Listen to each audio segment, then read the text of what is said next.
Ahora vamos a hablar acerca del perímetro y del área. Lo primero que vamos a hacer es definir entonces qué es el perímetro y qué es el área. Entonces, el perímetro simplemente es la longitud del contorno de una figura. Por ejemplo, aquí tenemos esta figura. ¿Qué es el perímetro? Vamos a sumar este lado más este lado. Llamamos lado 1, lado 2, lado 3, lado 4 y así sucesivamente. Entonces el perímetro, llamémoslo P, va a ser el lado 1 más el lado 2 más el lado 3 más todos los lados que tengamos, siendo el caso de que esto sea un polígono. Pero, por ejemplo, tenemos la figura de la circunferencia. ¿Cuál es el perímetro? Pues el perímetro es lo que mide esta línea que está por fuera. Ya miraremos cómo se halla ese perímetro. Entonces, simplemente el perímetro es la longitud del contorno de la figura. Ahora, el área tiene que ver con espacio o con la extensión que tiene una superficie. Es decir, esto lo llamamos polígono. Esto de adentro, es decir, todo esto lo llamamos superficie, porque está ubicado en el espacio. Ahora, el área simplemente es la medida de extensión, es decir, es lo que mide esto que hay aquí adentro. Entonces, ahora, ya teniendo claro qué es el perímetro y el área, vamos a ver el perímetro y el área de algunas figuras básicas que ya dimos anteriormente sus definiciones.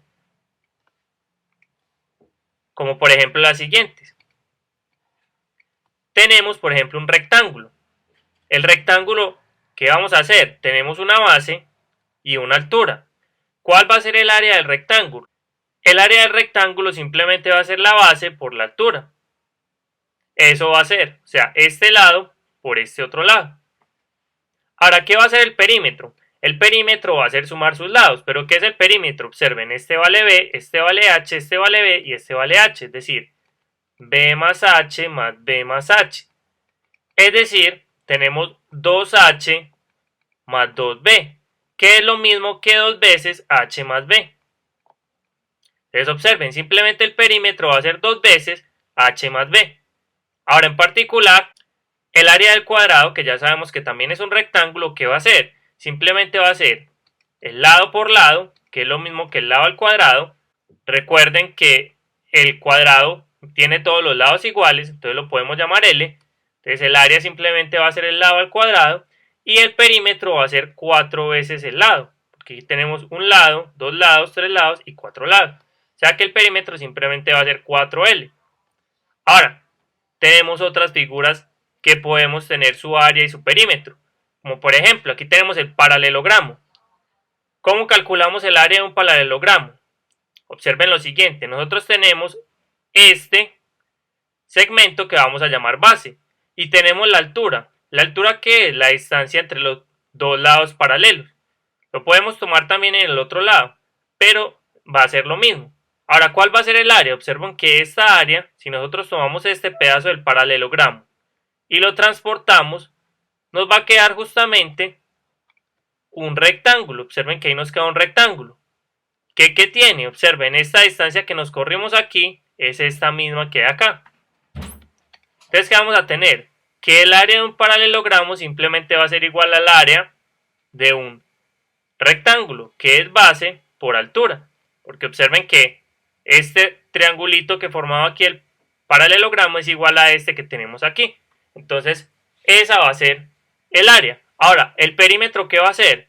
Observen lo siguiente. Nosotros teníamos lo siguiente. Este es nuestro paralelogramo original. ¿Y qué va a pasar? Aquí tenemos esta base. Entonces, el perímetro va a medir 2 veces esa base. Y este lado de acá, llamémoslo de otra manera, por ejemplo A. Entonces, tendremos 2B, que son estos dos lados de acá, más 2A. Es decir, esto es 2 veces A más B. Ahora, vamos a ver en este video esta última figura que va a ser el rombo. ¿Cuál va a ser el área del rombo? Entonces, primero, miramos lo siguiente. Trazamos las dos diagonales del rombo. Entonces, esta D nos representa la medida de la diagonal de esta diagonal y esta D es la medida de esta otra diagonal. Entonces, el área del rombo es la multiplicación de las dos diagonales sobre 2. Esa va a ser el área del rombo. Ahora, ¿el perímetro qué va a ser? Va a ser 4L, porque recuerden que el rombo tiene todos sus lados iguales. Entonces va a tener un lado, 2 lados, 3 lados y 4 lados. Entonces, de esta manera tenemos algunas áreas y perímetros de figuras que ya hemos visto. En nuestro próximo video vamos a mostrar el área y el perímetro de otras figuras para luego trabajar acerca de algunos ejercicios donde vamos a encontrar áreas de ciertos sectores, teniendo en cuenta las áreas que vamos a enunciar en estos dos videos.